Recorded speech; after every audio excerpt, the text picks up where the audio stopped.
একবার একজন জ্ঞানী বৃদ্ধ তার শিষ্যদের একটি গল্প বললেন। এমন একটি গল্প যা আজও পৃথিবীকে শেখায় ধ্যান কঠিন কিছু নয়, বরং এটা একেবারে সহজ ও স্বাভাবিক একটি অভ্যাস। এই গল্পের মূল চরিত্রে ছিলেন একজন সাধারণ মানুষ। তিনি ধ্যানকে নিজের জীবনের অংশ বানিয়ে ফেলেছিলেন, আর সেই পথেই পেয়েছিলেন প্রকৃত শান্তি।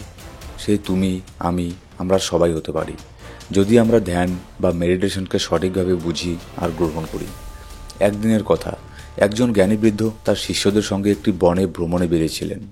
সারাদিন হাঁটার পর সবাই ক্লান্ত হয়ে পড়ে, তাই বৃদ্ধ এক গাছের নিচে বিশ্রামের নির্দেশ দিলেন তার শিষ্যদের। শিষ্যরা ক্লান্ত, কিন্তু বৃদ্ধ ছিলেন শান্ত আর প্রশান্ত। সন্ধ্যা নামলে তিনি সবাইকে ডেকে বললেন, আজ আমি তোমাদের একটি গল্প শোনাবো মেডিটেশন নিয়ে। তিনি গল্প বলা শুরু করলেন। তিনি বললেন, এক গ্রামে এক মানুষ থাকত যে ধ্যান শিখতে চাইত। সে এক বিখ্যাত গুরুর কাছে গিয়ে বলল, আমাকে ধ্যান শেখান। গুরু তাকে একটি ছোট একটা বাটিতে একটু জল দিয়ে বললেন, এই জলের বাটি নিয়ে পুরো গ্রাম ঘুরে এসো, কিন্তু মনে রেখো এক ফোঁটাও জল যেন এখান থেকে না পড়ে, না হলে আমি তোমাকে মেডিটেশন শেখাবো না। সেই মানুষ মন দিয়ে বাটি হাতে নিয়ে গ্রাম ঘুরতে বেরোলো। পথে বাচ্চারা খেলছে, বাজারে লোকজন গল্প করছে, অনেক জায়গায় অনেক শব্দ, কিন্তু তার মন শুধুই ছিল জলের বাটির দিকে। সে চারপাশ কিছু দেখেনি, কারো কথা শোনেনি। যখন সে পুরো গ্রাম ঘুরে ফিরে এলো, তাকে গুরু জিজ্ঞেস করলেন, তোমার কোনো সমস্যা হয়েছে? সে বলল, না, আমি শুধু আমার জলের দিকেই মনোযোগ দিচ্ছিলাম, আর কিছু দেখার বা ভাবার সময় পাইনি। তার গুরু হাসলেন। এটাই তো ধ্যান। যখন তুমি সম্পূর্ণ মনোযোগ এক বিন্দুতে রাখো, তখন বাইরের জগৎ তোমাকে ব্যতিব্যস্ত করতে পারে না। তিনি আরও বললেন, ধ্যান কঠিন নয়, শুধু তোমার সমস্ত শক্তি এক জায়গায় কেন্দ্রীভূত করো, তাহলেই তা সহজ হয়ে যায়। এই কথা বলার পর বৃদ্ধ থেমে গেলেন এবং শিষ্যদের জিজ্ঞেস করলেন, এখন বলো, ধ্যান কি কঠিন মনে হচ্ছে? শিষ্যরা হাসল এবং বলল, ধ্যান তো আমাদের মনোভাবের বিষয়, সহজ না কঠিন সেটা তো আমরাই ঠিক করি। ঠিক যেমন আমি সবসময় বলি, শুধু এটা আমি বলি না, সবাই বলে, এটাই হচ্ছে মেডিটেশন শেখার একদম সিম্পল একটা প্রসেস। শুধুমাত্র নিজের শ্বাস প্রশ্বাসের উপরে ফোকাস করা। কেমন করে শ্বাস ভেতরে যাচ্ছে, কেমন করে শ্বাস বাইরে বের হয়ে আসছে, এই জিনিসটার উপরেই নজর দেওয়া। যেমন আমি সবসময় বলি, শুধু আমি বলি না, সবাই এটাই বলে যে মেডিটেশনের সময় নিজের শ্বাস প্রশ্বাসের উপরে ফোকাস করা। এটা হচ্ছে ধ্যানের মূল লক্ষ্য। শ্বাস প্রশ্বাসের উপরে ফোকাস করলে আমাদের ফোকাস শুধুমাত্র একটা জায়গার মধ্যে থাকে, আমাদের শ্বাস প্রশ্বাসের মধ্যে থাকে, যার ফলে আমরা মেডিটেশনের সেই লেভেলে যেতে পারি। এবার বৃদ্ধ মাথা নেড়ে বললেন, যেদিন তোমরা নিজের ভিতরের শান্তি ও ভারসাম্যকে চিনে ফেলবে, সেদিন ধ্যান আপনা আপনিভাবেই সহজ হয়ে যাবে। সেই রাতেই প্রথমবারের মতো শিষ্যরা সত্যিকারের ধ্যান করল। বৃদ্ধের গল্প তাদের মনকে এতটাই ছুঁয়ে গিয়েছিল যে তারা গভীর চিন্তায় ডুবে গেল। তারা বুঝতে পারল, ধ্যানের আসল অর্থ কেবল বাইরের শান্তি নয়, বরং নিজের ভেতরের অস্থিরতাকে নিয়ন্ত্রণে আনা। সেই রাতে পুরো জঙ্গল ছিল নিস্তব্ধ। বোধি বৃক্ষের নিচে সকল শিষ্য ধ্যানের আসনে বসল। গুরু তাদের মনে নানা চিন্তা ভিড় জমালো, ভবিষ্যতের দুশ্চিন্তা, অতীতের স্মৃতি, আশেপাশের শব্দ, কিন্তু তারপরও শিষ্যদের ধ্যানের মধ্যে, মেডিটেশনের মধ্যে কোনো ব্যাঘাত ঘটল না। জঙ্গলের মধ্যে অনেক শব্দ ছিল, তারপরও তারা মেডিটেশন আপন মনে করে যাচ্ছিল। কিন্তু ঠিক তখনই তারা সেই বৃদ্ধের গল্প মনে করল। ধীরে ধীরে তাদের মন এক বিন্দুতে স্থির হতে লাগলো।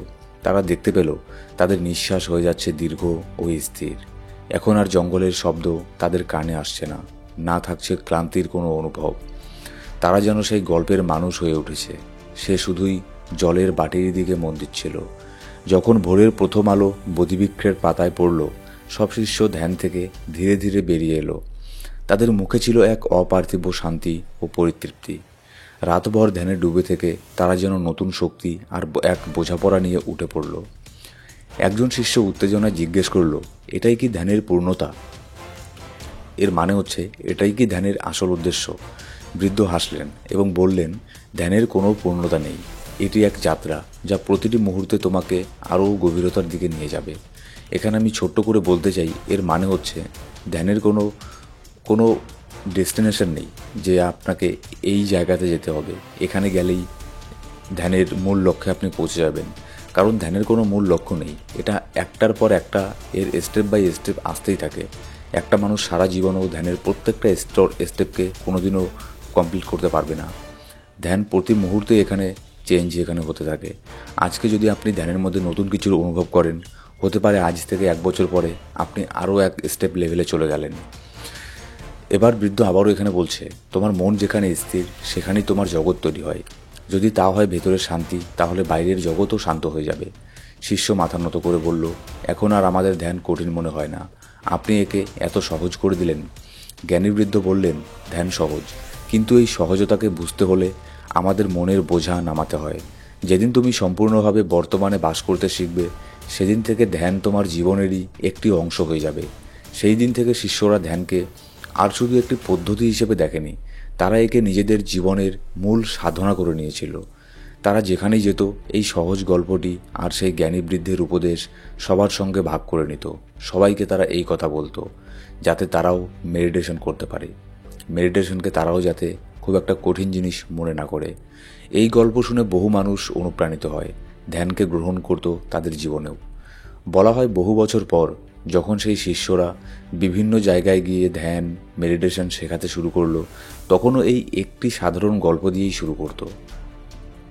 এই একটি মাত্র গল্পই বহু মানুষের মধ্যে ধ্যানের বীজ বপন করেছিল, আর এটাই ছিল সেই জ্ঞানী বৃদ্ধের মূল উদ্দেশ্য, ধ্যানকে সহজ ও প্রাকৃতিক করে তোলা, যাতে প্রত্যেক মানুষ নিজের ভিতরের শান্তি ও সত্যকে খুঁজে পেতে পারে। সকালে যখন শিষ্যরা ধ্যান শেষ করে ওঠে, তাদের মুখে থাকে এক অদ্ভুত দীপ্তি। তারা আগের থেকেও শান্ত, ভারসাম্যপূর্ণ এবং আনন্দিত অনুভব করে।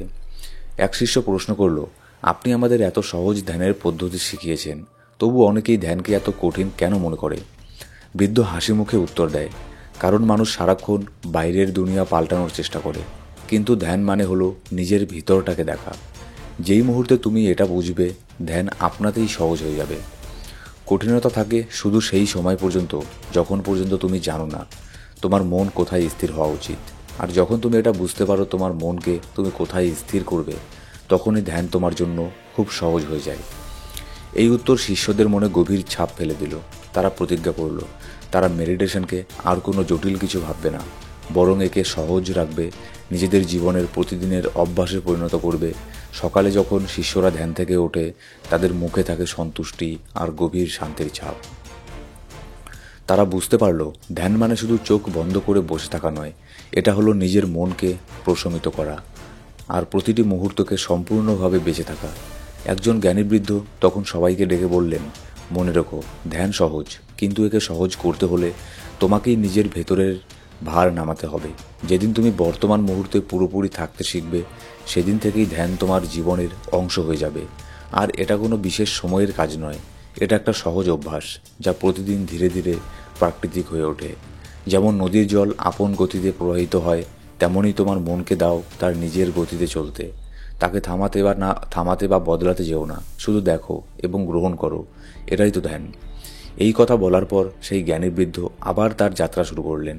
কিন্তু সেই রাতের গল্প আর ধ্যানের অভিজ্ঞতা শিষ্যদের মনে গভীর ছাপ রেখে গেল। তারা বুঝতে পারল, ধ্যান কোনো জটিল সাধনা নয়, এটা হলো সহজভাবে সত্যি করে জীবনকে বাঁচার একটা পদ্ধতি। ধীরে ধীরে সেই শিষ্যরাই অন্যদের ধ্যান শেখাতে শুরু করলো, আর সেই জ্ঞান ছড়িয়ে পড়ল দূর দূরান্তে। যেই এই গল্প শুনল, সেই বুঝতে পারল ধ্যান কঠিন নয়, সঠিক দৃষ্টিভঙ্গিতে দেখলে এটা একেবারে স্বাভাবিক এবং সহজ।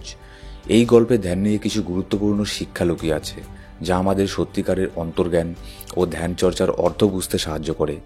1 নম্বর, ধ্যান সহজ যদি তুমি একাগ্র হও। যখন তোমার সমস্ত মনোযোগ এক বিন্দুতে কেন্দ্রীভূত হয়, তখন বাইরের জগৎ তোমাকে আর বিরক্ত করতে পারে না।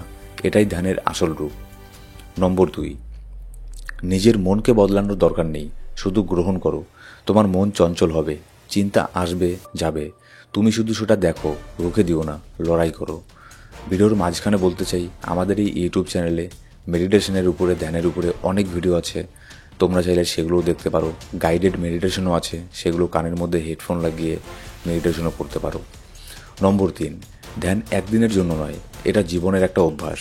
কোনো কাজ যখন তুমি মন দিয়ে করো, যখন খাও, হাঁটো বা কথা বলো মনোযোগ দিয়ে, সেটাই ধ্যান। বাইরের পরিবর্তনের দরকার নেই, নিজের ভেতর তাকাও।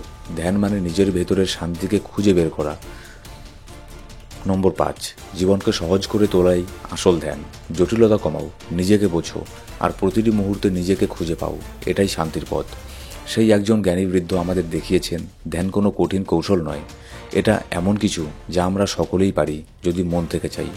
যদি আমরা নিজের মনকে বুঝি, তাকে বিচার না করি, তাহলে ধ্যান সহজেই আমাদের জীবনের অংশ হয়ে উঠবে। সেই বাটির আর জলের গল্পের মতো আজও হাজার হাজার মানুষকে ধ্যানের পথে অনুপ্রেরণা দেয়। আর সেটাই ছিল সেই জ্ঞানী বৃদ্ধের আসল উদ্দেশ্য, ধ্যানকে এতটাই সহজ করে তোলা যাতে প্রতিটি মানুষ নিজের ভেতরে সত্য আর শান্তিকে খুঁজে পায়। আমাদের এই ইউটিউব চ্যানেলে আমরা মেডিটেশন, থার্ড আই, স্পিরিচুয়ালিটি এইসব জিনিস নিয়েই ভিডিও আপলোড করে থাকি। এরকম আরও ভিডিও পাওয়ার জন্য অবশ্যই আমাদের এই ইউটিউব চ্যানেলকে সাবস্ক্রাইব করে বেল বাটন প্রেস করে অল সিলেক্ট করে রাখবে প্রত্যেকটা ভিডিওর আপডেট সবার আগে পাওয়ার জন্য।